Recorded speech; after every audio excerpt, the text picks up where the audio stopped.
40টা সমষ্টিত সবতো বুথ সন্মিলনী হ'ব আৰু আজি 4টা সমষ্টি দতমা ফকিৰাগ্ৰাম চৰাইবিল আৰু কচুগাঁও 4টা সমষ্টিত আমাৰ বুথ সন্মিলনী হৈছে আৰু প্ৰত্যেকটো বুথ সন্মিলনীত 2500 পৰা 3000 বুথ কৰ্মী উপস্থিত থাকিব।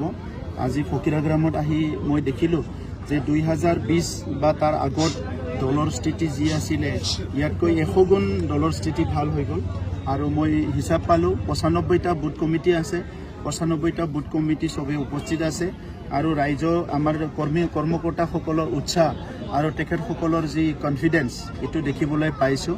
গতিকে বিটিআৰ অঞ্চলৰ ৰাইজে যেটো এটা সপোন দেখিছিলে UPPLক লৈ পেলাই শান্তি প্ৰতিষ্ঠা কৰা সমন্বয় ঘূৰাই আনা আৰু আগৰ চৰকাৰৰ যেটো দুৰ্নীতি অপশাসন হিংসা দমন নীতি এইবিলাক উফৰাই পেলাই এটা শান্তিৰ বিটিআৰ কৰিব লাগে।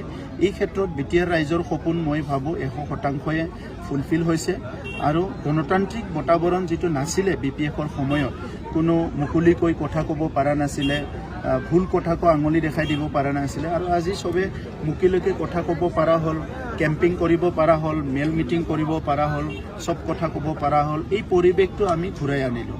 গতিকে ভাৰতবৰ্ষটো মাদাৰ অফ ডেমক্ৰেসি বুলি কোৱা হয় আৰু মাদাৰ অফ ডেমক্ৰেসিৰ কোনোবা এটা 5টা ডিষ্ট্ৰিক্টত যদি ইমান গণতন্ত্ৰৰ পৰিৱেশটো নাথাকে ইয়াতকৈ দুৰ্ভাগ্যজনক একো নাছিলে।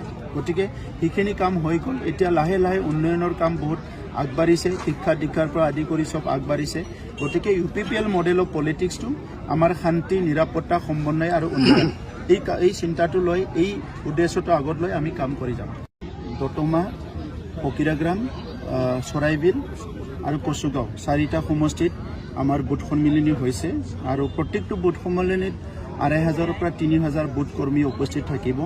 আজি ফকিৰাগ্ৰামত আহি মই দেখিলোঁ যে 2020 বা তাৰ আগত দলৰ স্থিতি যি আছিলে ইয়াতকৈ 100 গুণ দলৰ স্থিতি ভাল হৈ গ'ল আৰু মই হিচাপ পালোঁ 95টা বুথ কমিটি আছে 95টা বুথ কমিটি সবে উপস্থিত আছে আৰু ৰাইজ আমাৰ কৰ্মকৰ্তাসকলৰ উৎসাহ আৰু তেখেতসকলৰ যি কনফিডেন্স এটো দেখিবলৈ পাইছোঁ।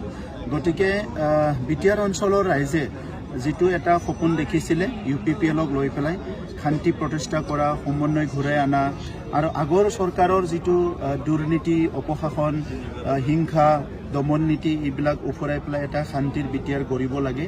এই ক্ষেত্ৰত বিটিআৰ ৰাইজৰ সপোন মই ভাবোঁ 100%য়ে ফুলফিল হৈছে আৰু গণতান্ত্ৰিক বাতাবৰণ যেটো নাছিলে BPFৰ সময়ত কোনো মুকলিকৈ কথা ক'ব পৰা নাছিলে ভুল কথাকো আঙুলি দেখাই দিব পৰা নাছিলে আৰু আজি সবে মুকলিকৈ কথা ক'ব পৰা হ'ল কেম্পিং কৰিব পৰা হ'ল মেল মিটিং কৰিব পৰা হ'ল সব কথা ক'ব পৰা হ'ল এই পৰিৱেশটো আমি ঘূৰাই আনিলোঁ।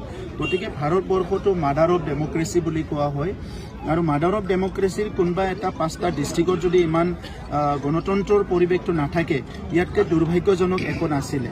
গতিকে সেইখিনি কাম হৈ গ'ল। এতিয়া লাহে লাহে উন্নয়নৰ কাম বহুত আগবাঢ়িছে শিক্ষা দীক্ষাৰ পৰা আদি কৰি সব আগবাঢ়িছে। গতিকে UPPL মডেল অফ পলিটিক্সটো আমাৰ শান্তি নিৰাপত্তা সমন্বয় আৰু উন্নয়ন এই চিন্তাটো লৈ এই উদ্দেশ্যটো আগত লৈ আমি কাম কৰি যাম।